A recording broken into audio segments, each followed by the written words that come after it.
ലൈവിൽ ഇപ്പോ ഒരു അടിയുണ്ടായി. നിങ്ങൾ പറയും പോലെ കേൾക്കാൻ നിങ്ങൾ ആരാണ്? എന്റെ അച്ഛനാണോ, ഹസ്ബൻഡാണോ, ചേട്ടനാണോ, ലവറാണോ? നിങ്ങൾ പറയുന്നത് കേൾക്കേണ്ട ആവശ്യമൊന്നും എനിക്കില്ല. ഇവിടെ വെറും ഒരു കണ്ടസ്റ്റന്റ് മാത്രമാണ് നിങ്ങൾ പറയുന്നത് ഞാൻ എന്തിനു കേൾക്കണം? എന്നെ പഠിപ്പിക്കാൻ വരണം. എന്നെ പഠിപ്പിക്കാൻ നിങ്ങൾ എന്തിനു വരണം? ലൈവിൽ ഇപ്പൊ അനിമോള് അനീഷിനോട് പറയുന്ന കാര്യങ്ങളാണ്. അപ്പൊ അനീഷ് പറയുന്നത് ഈ ഷോയിലേക്ക് വരുമ്പോൾ മണ്ണിൽ ചവിട്ടി നടക്കാനായിട്ട് പഠിക്കണം. അനിമോൾക്ക് എപ്പോഴും ഒരു സ്പെഷ്യാലിറ്റിയാണ്, മണ്ണിൽ ചവിട്ടി നടക്കാൻ അറിയത്തില്ല, എയറിലാണ് എപ്പോഴും. അനീഷ് എന്നൊക്കെ പറയുന്ന ഒരുമാതിരി റോബോട്ടിനെ പോലെ റൂമിൽ കൂടി നടക്കുമ്പോഴാണ്. ഈ ഒരു ഒറ്റ തർക്കത്തിന്റെ ഇടയിൽ തന്നെ മിനിമം ഒരു 10-15 റൗണ്ടെങ്കിലും പുള്ളി എടുത്തിട്ടുണ്ടാവും. 20 ആണോന്നും അറിയത്തില്ല. അനുമോളെ പ്രൊവോക്ക് ചെയ്ത് അനുമോള് നല്ല രീതിക്ക് തന്നെ പ്രൊവോക്ക് ആവുന്നുണ്ട്, നല്ല രീതിയിൽ തന്നെ റേസ് ആവുന്നുണ്ട് പുള്ളിയുടെ അടുത്ത്. മൈക്കിന്റെ ബാറ്ററി മാറ്റാനായിട്ടാണെങ്കിൽ അതങ്ങനെ പറഞ്ഞാൽ പോരെ, എന്തിനാണ് എയറിൽ നിന്നും താഴെ ഇറങ്ങി മണ്ണിൽ ചവിട്ടി നടക്കാനൊക്കെ പറയുന്നതെന്നാണ് അനുമോള് ചോദിക്കുന്നത്. നല്ലപോലെ തന്നെ റേസ് ആവുന്നുണ്ട്. പിന്നെ ഇതിനിടയ്ക്ക് നെവിൻ വന്നിട്ട് ഒരു കൗണ്ടർ അടിച്ചായിരുന്നു.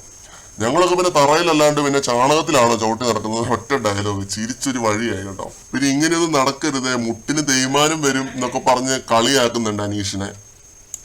ഈ അനീഷ് എന്ന് പറയുന്ന കണ്ടസ്റ്റന്റ് ശരിക്കും ഒരു വ്യക്തിയാണോ അതോ ബിഗ് ബോസ് തന്നെ ഉണ്ടാക്കിയെടുത്ത വല്ല ഹ്യൂമനോയിഡ് റോബോട്ടാണോ എന്നാണ് എന്റെ ഡൗട്ട്. കാരണം 4 ദിവസമായിട്ടും അവിടെയുള്ള ആരുമായിട്ടും ഒരു സൗഹൃദവും ഈ പുള്ളി സ്ഥാപിച്ചിട്ടില്ല. ആരോട് ശരിക്കും ഒന്നിരുന്നൊന്ന് സംസാരിച്ചിട്ട് കൂടിയില്ല ലൈവിനകത്ത്. നമ്മളിത് കണ്ടോണ്ടിരിക്കുകയാണല്ലോ. അപ്പൊ ആരോട് ഇരുന്നൊന്ന് സംസാരിക്കുന്ന പോലും നമ്മൾ കാണുന്നില്ല. സ്വന്തം കാര്യങ്ങളെ പറ്റിയോ ജോലിയെ പറ്റിയോ കുടുംബത്തെ പറ്റിയോ ഒന്നും സംസാരിക്കുന്നത് കാണുന്നില്ല. എല്ലാവരുടെ അടുത്തും ഒരുമാതിരി മോട്ട വൈബിലാണ് പുള്ളി നടക്കുന്നത്. ഒരു ടെമ്പർമെന്റ് മെയിൻറ്റെയിൻ ചെയ്താണ് നടക്കുന്നതും. രാവിലെ സമയത്തൊക്കെ എത്ര ദിവസം ഈ ഒരു ക്യാരക്ടർ പിടിച്ച് പുള്ളിക്ക് പോകാനായിട്ട് പറ്റുമെന്ന് എനിക്ക് അറിയത്തില്ല. അങ്ങനെ പിടിച്ചു പോയാൽ നല്ലത്. അല്ലെ ഈ ക്യാരക്ടർ വീഴുവാണെങ്കിൽ ഡബിൾ സ്റ്റാൻഡ് ആണ് മറ്റേതാണെന്ന് എല്ലാവരും പറയുകയും ചെയ്യും. നമ്മുടെ ഷാനവാസ് ഒക്കെ അനീഷുമായിട്ട് നല്ല രീതിയിൽ തന്നെ സൗഹൃദം സ്ഥാപിക്കാനായിട്ട് ശ്രമിക്കുന്നുണ്ട്. പക്ഷെ അനീഷ് അടുക്കുന്നില്ല.